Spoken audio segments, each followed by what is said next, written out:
కేటీఆర్ కు ఈడీ నోటీసులతో గులాబీ పార్టీలో గుబులు నెలకొంది. ప్రతిపక్ష బీఆర్ఎస్ ను ఈడీ కేసులు వెంటాడడంతో ఆ పార్టీ క్యాడర్ ఆందోళనలో ఉన్నట్టు తెలుస్తోంది. ఇప్పటికే ఎమ్మెల్సీ కవిత ఢిల్లీ లిక్కర్ కేసులో అరెస్ట్ అయి జైలుకు కూడా వెళ్లాల్సి వచ్చింది.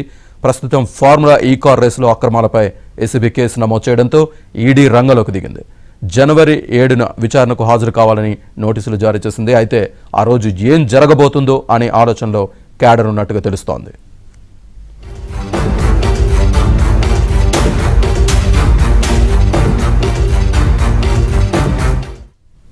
మరోవైపు ఈ కేసులో ఈ నెల 31 వరకు కేటీఆర్ను అరెస్ట్ చేయదని హైకోర్టు ఆదేశించింది. మరోవైపు కేటీఆర్ ఈ కేసును కొట్టివేయాలంటూ క్వాష్ పిటిషన్ దాఖలు చేశారు. ఇదిలా ఉంటే మాజీ మంత్రి హరీష్ రావుపై ఫోన్ ట్యాపింగ్ కేసు, కాళేశ్వరం ప్రాజెక్టుపై కేసీఆర్, హరీష్ రావులకు భూపాలపల్లి కోర్టు నోటీసులు జారీ చేసింది. అయితే హైకోర్టులో వీరికి ఊరట లభించింది. విద్యుత్ కొనుగోళ్లు, కాళేశ్వరం ప్రాజెక్టుపై కమిషన్ ఏర్పాటు చేసి రేవంత్ సర్కార్ విచారణ కూడా జరుపుతోంది. అలాగే ధరణి అక్రమాలను కూడా వెలికితీస్తామని ప్రభుత్వం చెబుతోంది. ఇన్ని కేసులు మెడకు చుట్టుకున్న బీఆర్ఎస్ నేతలు మాత్రం తాము న్యాయస్థానాల్లోనే తేల్చుకుంటామని చెబుతున్నారు. ఇదే అంశానికి సంబంధించి పూర్తి సమాచారాన్ని మా కరెస్పాండెంట్ నరేష్ లైవ్ అందిస్తారు. నరేష్, ప్రధాన ప్రతిపక్షం బీఆర్ఎస్ పార్టీలో ఈడీ కేసుల గుబులు కనిపిస్తుంది. వాస్తవానికి జనవరి 7వ తేదీన BRS party working president KTR విచారణకు హాజరు కావాల్సిందిగా ఈడీ నోటీసులు ఇచ్చిన నేపథ్యంలో ఇప్పుడు ఇదే అంశం గులాబీ పార్టీలో చర్చనీయాంశంగా మారింది. ఏదైతే ఫార్ములా ఈ రేస్ కేసుకు సంబంధించి హైకోర్టులో కేటీఆర్కు ఏదైతే ఆయనకు కొంత ఉపశమనం లభించినప్పటికీ కూడా ఈడీ ఎంటర్ కావడంతో కొంత టెన్షన్ వాతావరణం కనిపిస్తుంది. ఈ నేపథ్యంలోనే ఆయన రేపు జనవరి 7వ తారీఖున ఖచ్చితంగా విచారణకు హాజరు కావాల్సి ఉంటుంది.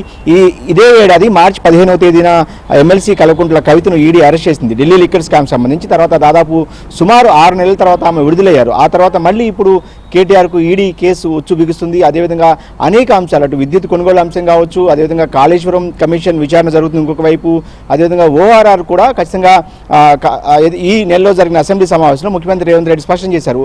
ఔటర్ రింగ్ రోడ్డు టెండర్లకు సంబంధించి కూడా విచారణ జరిపిస్తాము బీఆర్ఎస్ పార్టీ కోరుకుంటే అనేది కూడా ఆయన ప్రకటించిన నేపథ్యంలో అది కూడా విచారణకు వచ్చే అవకాశం కనిపిస్తుంది. ఇక ధరణిలో జరిగిన అవకతవకల మీద కూడా ఖచ్చితంగా విచారణ జరిపించే అవకాశం ఉందనేది కూడా అటు ప్రభుత్వ వర్గాల నుంచి సమాచారం అందుతున్న నేపథ్యంలో వరుస కేసులు ఆందోళన కనిపిస్తున్నాయి.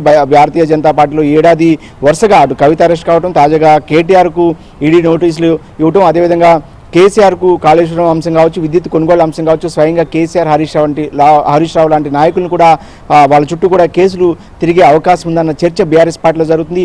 ఈ అంశాల నుంచి ఏదైతే బీఆర్ఎస్ పార్టీ ఎలా ఓవర్కమ్ కాబోతుంది, ఎలా బయటపడాలనే అంశం కూడా ప్రస్తుతం చర్చగా మారింది. ఇప్పుడు ప్రస్తుతం బీఆర్ఎస్ పార్టీ అధినేత మాజీ ముఖ్యమంత్రి కేసీఆర్ గత వారం రోజులుగా న్యాయ నిపుణులతో చర్చలు జరుపుతున్నారు. ఈ అంశం మీద ఎలా ముందుకు వెళ్ళాలి, ఎలా బయటపడాలి అనే అంశం దాని మీద ఆయన వ్యవసాయ క్షేత్రంలో ప్రస్తుతం ఉన్నారు. గత వారం రోజులుగా కూడా ఎప్పుడైతే ఏసీబీ కేసు నమోదు చేసిందో అప్పటి నుంచి కూడా కేసీఆర్ న్యాయ నిపుణులు, అదేవిధంగా బీఆర్ఎస్ పార్టీకి సంబంధించిన లీగల్ టీంలన్నీ కూడా ఇప్పటికే రంగంలోకి దిగాయి. వాళ్ళంతా కూడా చర్చలు జరుపుతున్న పరిస్థితి. ఎప్పటికప్పుడు ఫామ్ హౌస్ నుంచే కేసీఆర్ ఇటు కేటీఆర్, హరీష్ రావు లాంటి ముఖ్య నాయకులకు సమాచారాన్ని అందిస్తున్నారు, దిశానిర్దేశం చేస్తున్నారు ఈ కేసుకు సంబంధించి. ప్రస్తుతం BRS party working president KTR ఢిల్లీలో ఉన్నారు. ఆయన ఈరోజు సాయంత్రానికి ఇప్పుడే మన్మోహన్ సింగ్, మాజీ ప్రధానమంత్రి మన్మోహన్ సింగ్ అంత్యక్రియలు ముగిసిన నేపథ్యంలో సాయంత్రం ఆయన ఢిల్లీ నుంచి హైదరాబాద్ రాబోతున్నారు. హైదరాబాద్ వచ్చిన తర్వాత పార్టీ సీనియర్లు కావచ్చు, ఫామ్ హౌస్లో ఉన్న కేసీఆర్ను కూడా కలిసే అవకాశం కనిపిస్తుంది. అదేవిధంగా న్యాయ నిపుణులు కూడా కలిసి ఏ విధంగా ముందుకు వెళ్ళాలనే అంశం మీద కూడా చర్చించే అవకాశం కనిపిస్తుంది. వాస్తవానికి